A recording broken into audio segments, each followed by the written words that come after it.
মই গুৱাহাটীত প্ৰত্যেকখন মিটিঙতে এটা কথা কৈছোঁ যে চৰকাৰখন ৰাইজৰ বাবে বোজ হ'ব নালাগে।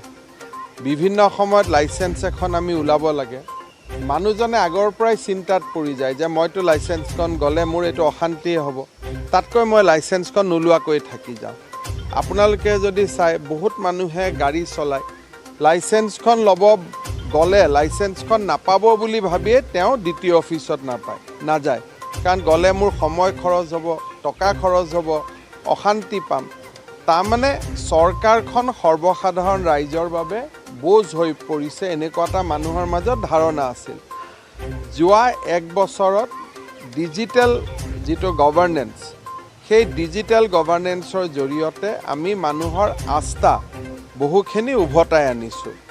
মই সিদিনাখন লোক কল্যাণ দিৱসৰ সভাটো কৈছোঁ যে আমাৰ চৰকাৰী কৰ্মচাৰীসকলে যাতে ৰাইজৰ পৰা টকা পইচা নলয়। আগতে কথাটো মুখত কোৱা হৈছিল যে নল'ব বুলি, কিন্তু লৈ থাকিছিল। এতিয়া ৰাজ্যৰ এণ্টি কৰাপশ্যন আৰু ভিজিলেন্স ডিপাৰ্টমেণ্টে বহুতখিনি স্পীডত কাম কৰি আছে।